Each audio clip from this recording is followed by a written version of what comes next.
नमस्कार, आप सभी का बहुत बहुत स्वागत है। मेरा नाम रूबिका लियाकत है।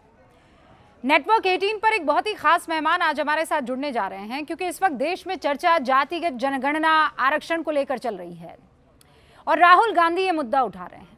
लेकिन क्या राहुल गांधी के पिता या उनकी दादी इंदिरा गांधी वही सोचा करती थी या सोचा करते थे जो आज की तारीख में राहुल गांधी सदन में कह रहे हैं?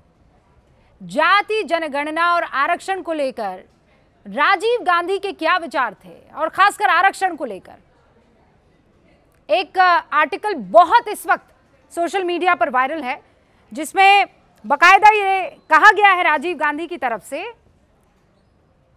कि आरक्षण के नाम पर आप बुद्धुओं को बढ़ावा नहीं दे सकते हैं। जिस पत्रकार से उन्होंने बातचीत में ये बात कही थी, वो पत्रकार आज हमारे साथ हैं। देश के जाने माने पत्रकार राजीव गांधी का इंटरव्यू लेने वाले आलोक मेहता जी इस वक्त हमारे साथ हैं। बहुत बहुत स्वागत है आलोक जी।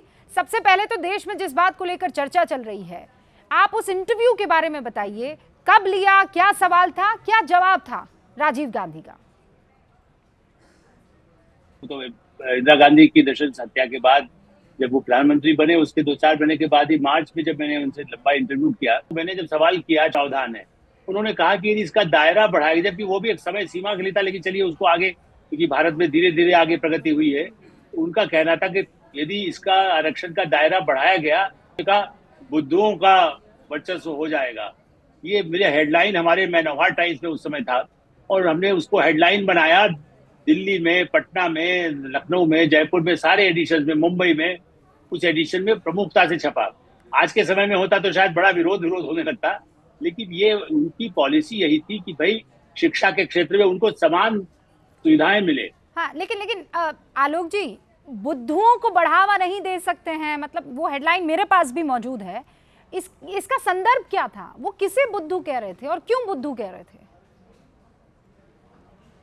रूबिका जी, उनका उर्दू से मतलब उनका समाज के किसी वर्ग पर नहीं, उनका कहना था कि यदि आप योग्य लोग एक ही समान में आगे आए, यदि कोई आईएएस बन रहा है, कोई आईपीएस बन रहा है, इनकम टैक्स में जा रहा है, यदि बहुत कम किसी भी ऐसे क्षेत्र में जहां आरक्षण, मेडिकल में भी आप देखिए कई लोग शिकायत करते हैं ना। हाँ। और ये इसमें है ही नहीं। आज भी कई ऐसे दलित समाज से लोग आए हैं, SC ST से बड़े बड़े अफसर बने हैं, बड़े भारत सरकार के आज भी कई महत्वपूर्ण पदों पर है, उससे कोई आपत्ति नहीं।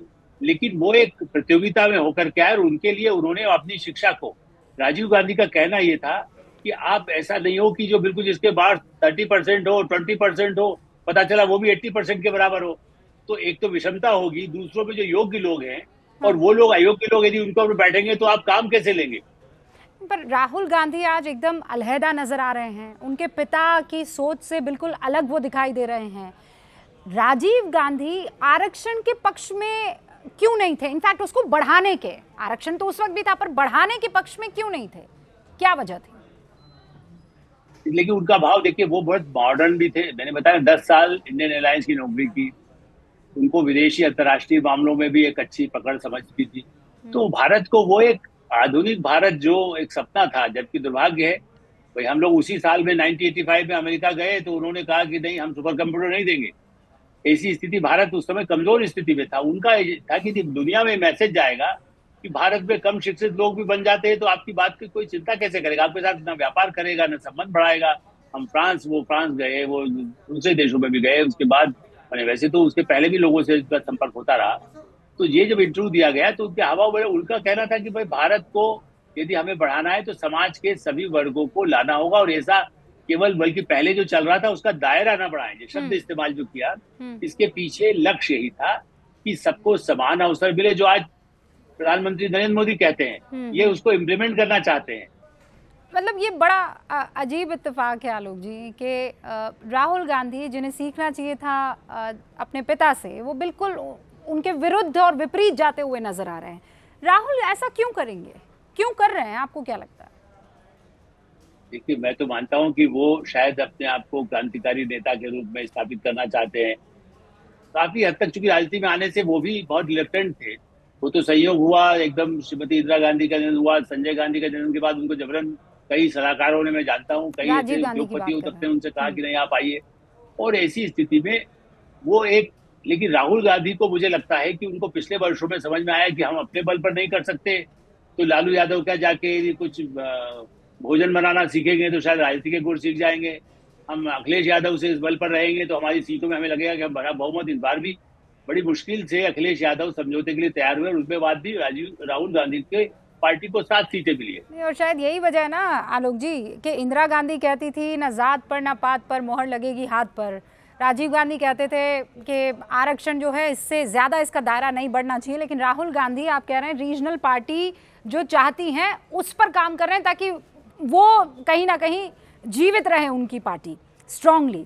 लेकिन अब सवाल ये है कि ये जो आइडिया है ये आइडिया ठीक है, कम्युनिज्म वाला जो आइडिया है, मतलब जो अब तो चीन में भी नहीं दिखता है और जो राहुल गांधी इस वक्त कह रहे हैं कि आगे बढ़ना चाहिए। जो चीन की स्थिति थी, सोवियत संघ की स्थिति थी, आज उससे कितना बदला है। वहीं कम्युनिज्म नहीं है। कम्युनिस्ट पार्टी भारत में केरल में बची है, एक आध राज्य में देखा जाए तो कुछ नाम ही है। इस बार भी अब पश्चिम बंगाल में नाम नहीं है। ऐसा तो वही समझदार व्यक्ति, लेकिन क्या है उनके सलाहकार दिग्विजय सिंह, जयराम रमेश या सैम पित्रोदा या जो, उनको मैं नहीं जानता कौन सलाहकार है। हाँ। ये दुर्भाग्य है कि और जो युवा प्रोफेशनल्स हैं, आप भी कई लोगों से जितना ज्यादा आप जाती है देश भर में घूमती हैं, कश्मीर से लेकर कन्याकुमारी तक, और मैं भी जाता रहा हूँ, हमारे परिवार के सदस्य हो या कई पत्रकारों के हो, लोगों से मैं मिलता हूँ, वो सब इस बात पर आश्चर्य करते हैं कि हम आधुनिक भारत के लिए टेक्नोलॉजी का उपयोग करना चाहते हैं, हम एंटरप्रेन्योर बनना चाहते हैं। ये कहते हैं जाति के आधार पर। यहाँ तक कि आपको कई पिछड़ा वर्ग के लोग भी जो मिलेंगे वो इसके पक्ष में, यंग जनरेशन नहीं है। तो मुझे लगता है कि राहुल गांधी किसी अंधेरे में कम्युनिज्म का भरोसा करके क्रांति होती है, अक्टूबर क्रांति की बात यदि माओवादी सोचते हो, जो माओवादी बात करते हैं, तो हम और आप खाली ये कह सकते हैं कि इसको, मेरे हिसाब से ये बहुत ही कोई संयोग और चमत्कार हो तो बात अलग है, वो भी गठबंधन के किसी जरिए की। आलोक जी, मतलब कुल मिलाकर यही बात है कि राहुल गांधी जो इस वक्त कर रहे हैं वो अपने पुरानी कांग्रेस जो सोच रखती थी या उनके पिता या उनकी दादी रखती थी वो तो नहीं दिख रहा है। अब आगे राजनीति के लिए वो कौन सी स्ट्रैटेजी अपनाते हैं ये जनता तय करेगी, और इनफैक्ट कोर्ट भी, क्योंकि आरक्षण और जाति जनगणना का विषय है। आपका बहुत बहुत शुक्रिया आलोक जी हमसे बातचीत करने के लिए और डिटेल में हमें सब बताने के लिए।